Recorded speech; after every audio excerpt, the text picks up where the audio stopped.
Today's lecture will be on chapter 14 of My Reminiscences, and this chapter is titled A Journey with My Father. So, as I have told you before, chapter 14 and 15 are incident based.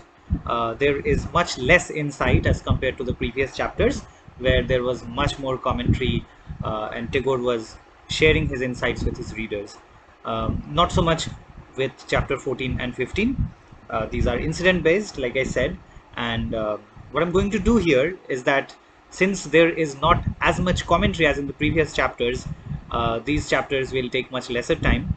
So lectures will be shorter, of course. So we are just going to look at some of the incident that he mentions, and most of them will not require any explanation, so to speak, because they are pretty much straightforward, except maybe in a few cases where he uses very interesting metaphors or where he does provide some commentary or shares an insight with us. So let's go ahead and look at some of the excerpts from chapter 14.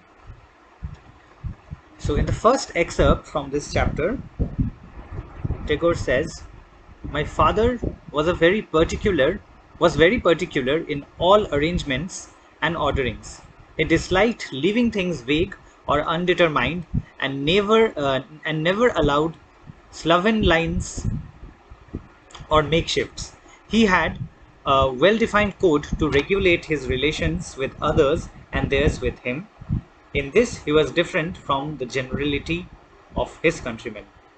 So you see, this chapter, as defined by the title itself, is about Tagore's father, and more specifically about a certain journey with his father. Now, while talking about the journey, he does, narrate several incidents during that experience, during that journey.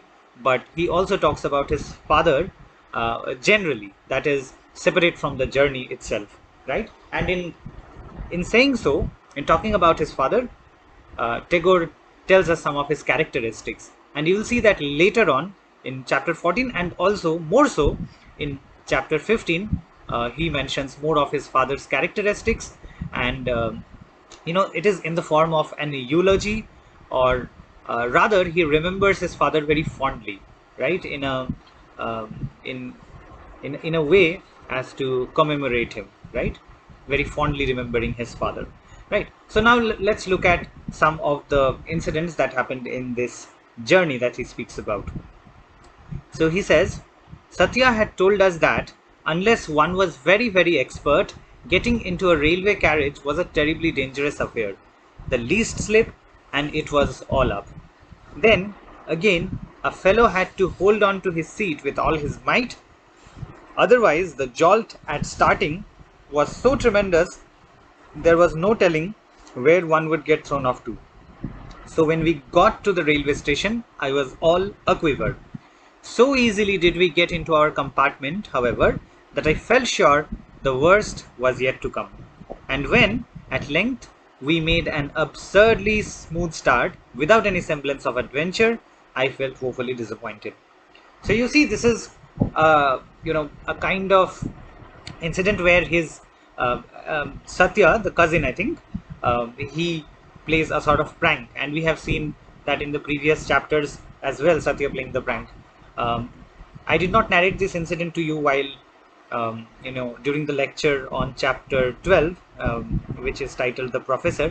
But if you read the chapter, you will find that pranks like this one were played quite often by Satya on Rabindranath Tagore, right? So this is one of the funny incidents that happened while Tagore was on his journey, and Satya was a part of, not part of the journey itself. If you read the text, you'll know. But yes, he did not lose an opportunity to play a prank.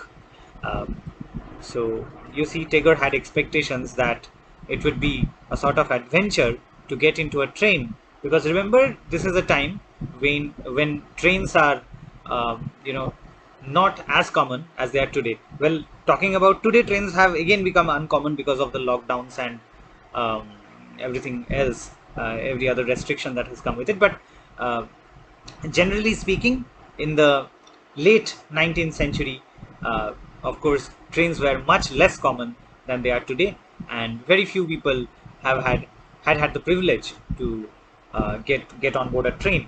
And so for Tagore, this was surely the first experiences and he had no idea what that experience would be like. And for Satya, that was an opportunity, and he used it to play a prank. And as you saw, that Tagore had expectations, which of course did not turn up the way he expected them to. Right? So there was no adventure in getting onto a train, or there was no incident where he got hurled from the train and got thrown off to some other place, right? As he expected. So a few more incidents, and again in relation to Tagore's father, right? You'll find that the emphasis on chapter 14 and chapter 15 is largely on Tagore's father. So he says, probably in order to teach me to be careful, my father placed a little small change in my charge and required me to keep an account of it. He also entrusted me with the duty of winding his valuable gold watch for him. He overlooked the risk of damage in his desire to train me to a sense of responsibility. So you see, Tagore, as he remembers his father fondly, he sees these incidents from his childhood as his father trying to teach him to be responsible, right? So his father had real reason um, no real reason other than to teach his son a sense of responsibility when he gave him a small change to keep in charge of, right? To be in charge of and to keep account of. And similarly, he also entrusted him with his valuable gold watch, right? So these were done so that his young son could become more responsible, so that he could have something to care about and learn caring about. Caring about is obviously something that comes only with learning. If if uh, if any human has grown up um, without really having had the opportunity to care for something, no matter how small, whether it's a younger sibling or a pet, or for that matter any household responsibility. If someone has not grown up doing that, it is unlikely or less likely that that person should grow up to be a very responsible person, right? So that is something his father was trying to do here, and in doing so, he gave him very small responsibilities so that he could learn to care about things. Then he says the next incident, obviously, he's skipping from one experience or one incident to another because, as you know, as you already know, this narrative is not tied, to make one single story out of, right? So, multiple incidents coming together, life's memories as compared to life's histories, if you remember. So he says, my father was then bedridden at Chinsura. He sent for me and my brother Jyoti. He asked my brother to accompany me on the harmonium and got me to sing all my hymns one after the other. Some of them I had to sing twice over.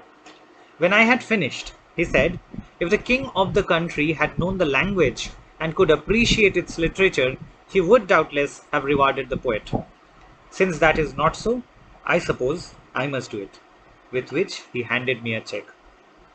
So you see, his father was really appreciative of his son's talents, and that was true for if you know a little bit more about the history of the Tagore family, because almost all of the family members, all of Tagore's siblings, became prominent citizens, right?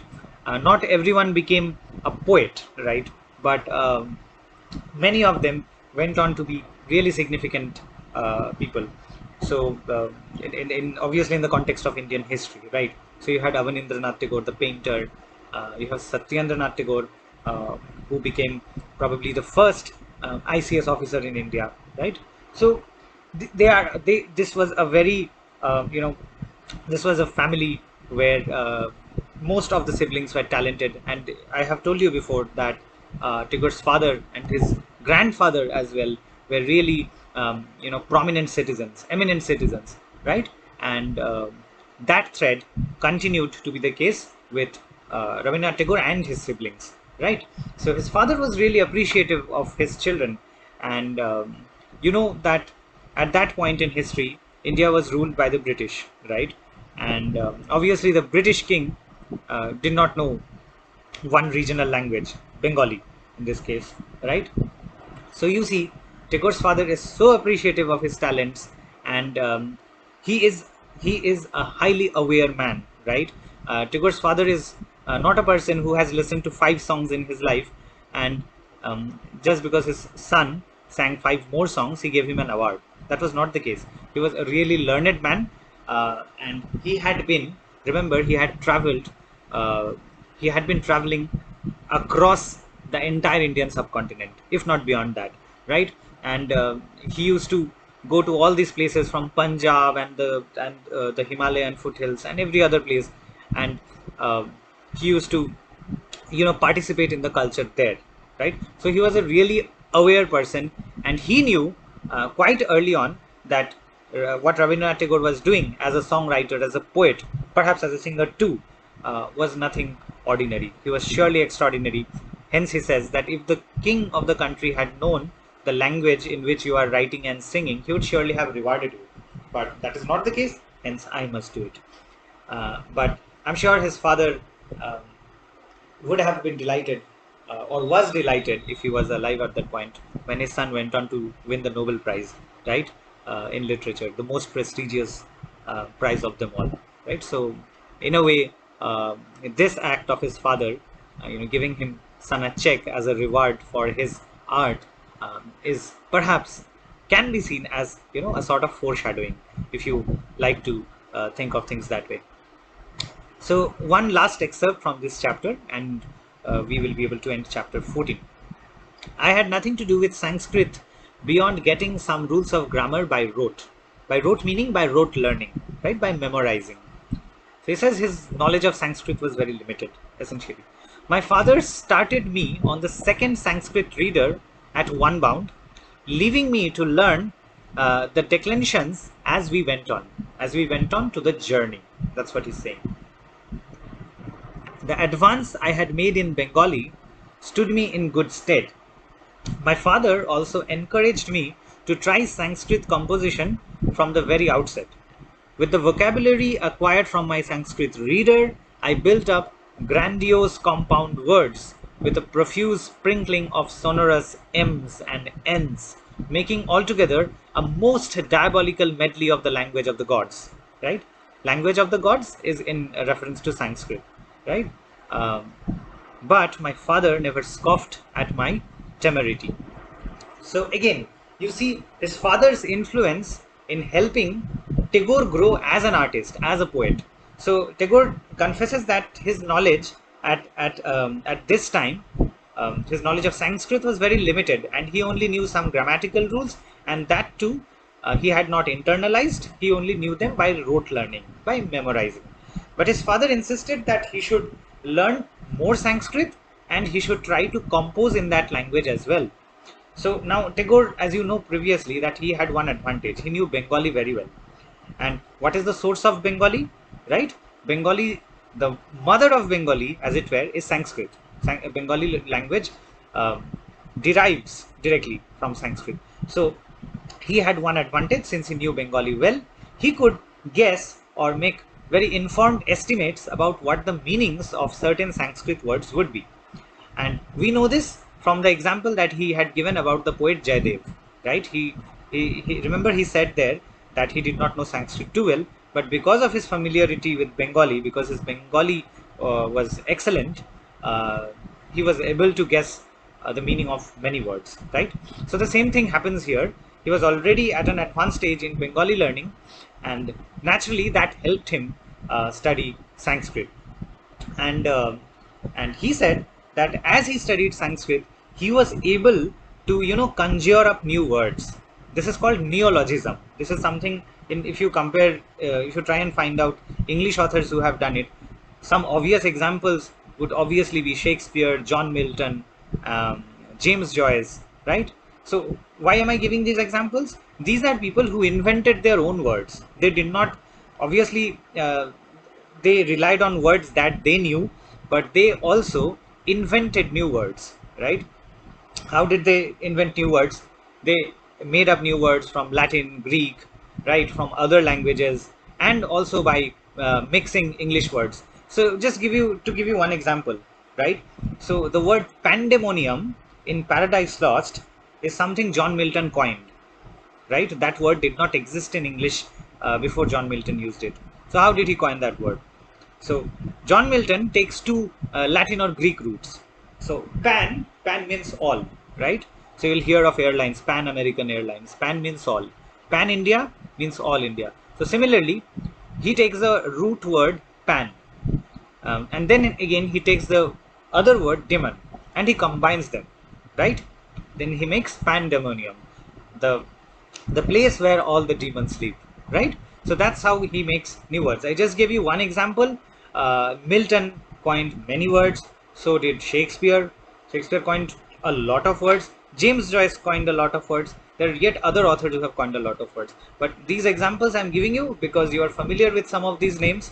You're familiar with James Joyce, Milton, Shirley, and of course Shakespeare, and you will be able to understand what I'm saying if I give you this analogy. So just like these people invented new words in English, Tagore, because of his knowledge of Sanskrit, was able to create, conjure up neologisms. Neologism means a new word, right?